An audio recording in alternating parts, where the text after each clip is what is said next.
हाय सांग माने नमस्कार। चलतु आज आम बनइबा भेज मंचुरियन माने बंधाकोबी मंचुरियन। से देखो ये मुझे गोटे बड़ साइजर पिज को क्यूब्स आकार काट नहीं, गोटे कैप्सिकम को क्यूब्स आकार काट नहीं, गोटे पखड़ा रसुण को ये बारीक चॉप कर नहीं, गोटे पिंच अदा को छेची नहीं, 10 ରୁ 15टी गोलमरीच को गुंड कर नहीं, 2टी कंचा लंका को चिरा चिरा कर काट नहीं, गोटे चामच धनिया पत्र को चुना चुना कर काट नहीं, गोटे शिमला लंका को चुना चुना कर काट नहीं, आउ फाड़े बंधाकोबी को देखो ये मुझे चुना चुना कर काट नहीं। एबे यहाँ चलते गोटे बाउल को ट्रांसफर करना और स्वाद अनुसार लुण दी यहाँ भल भाव गोले ना। लुण और बंधाकोबी को भल भाव गोलैवा द्वारा बंधाकोबी सॉफ्ट हो आम रेस्ट 5 ରୁ 6 मिनट पर्यटन छाड़ना। 5 ରୁ 6 मिनट हो सारापर देखो बंधाकोबी भल भाव सॉफ्ट हो जाए। हाथ में एमती मुठा मुठा कर चिमुटी ना जहाँफल कि एक्सट्रा पानी जो था निगाड़ी हो। देखो ये मुझे सब पानी गुड़ाक अलग कर नहीं। एबे यहाँ गोटे प्लेट को काढ़ी ना। देखु केते पानी ये बाहर समस्ते ये गड़बड़ करते बंधाकोबी पानी को न निगाड़ी ये डायरेक्ट कॉर्नफ्लोर कि मैदा पके बॉल्स बन नहीं था, जहाँफल कि बॉल्स गुड़ाक अति सॉफ्ट हो जाए और बॉल्स गुड़ाकर सेप भल भाव आसी न था कि क्रिस्पी बनी न था। से सब बंधाकोबी पानी की निगाड़ी बनातु जहाँफल कि मंचुरियन टेस्टी लगे और परफेक्ट बनब।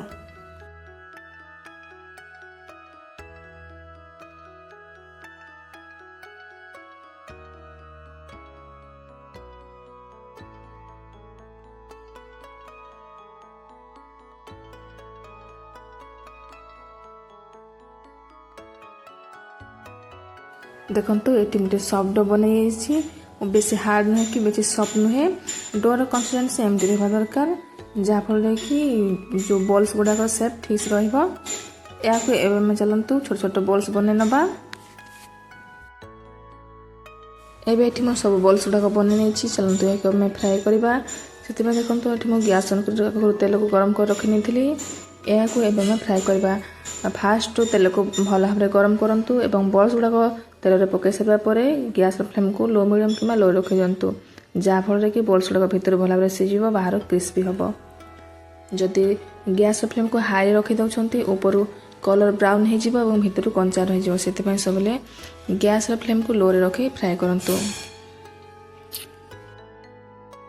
देखो बॉल्स गुड़ाक गोटे पटर भल भाव सीझीगला कलर टिके टिके चेंज हो गोटे पट को उल्टे ना एमती खड़िका साजे 2 पटर एमती उल्टे उल्टे या लो मीडियम फ्लेम भल भाव फ्राए करवा। देखो एबे यहाँ परफेक्ट भाव हो जाए कलर या गोटे प्लेट को काढ़ी ना।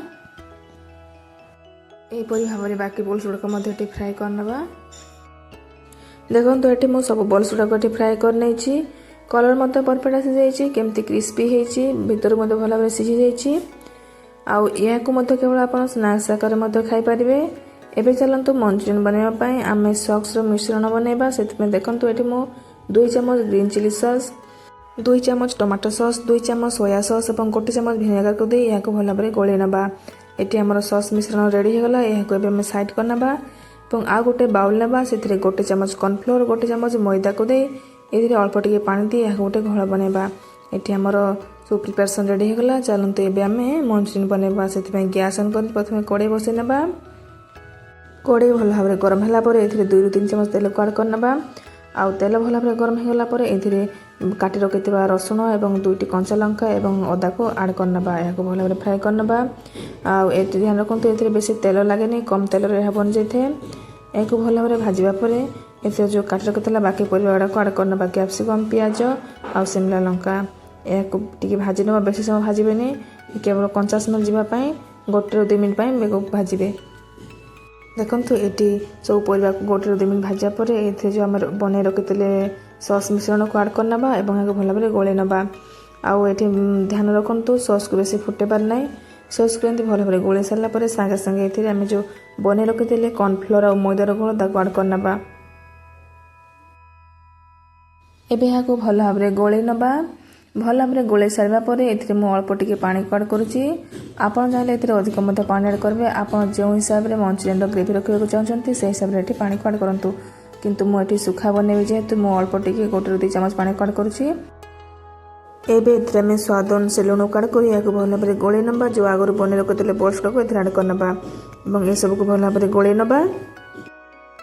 देखो ये सब भल भाव गोले सारापर ये 1/2 चामच गोलमरीच गुंड और गोटे चामच धनिया पत्र को ऐड करनबा ये सब को भल भाव गोले नबा। देखंतु ए आमर रेडी होगला परफेक्ट सुखे वाले मंचूरियन।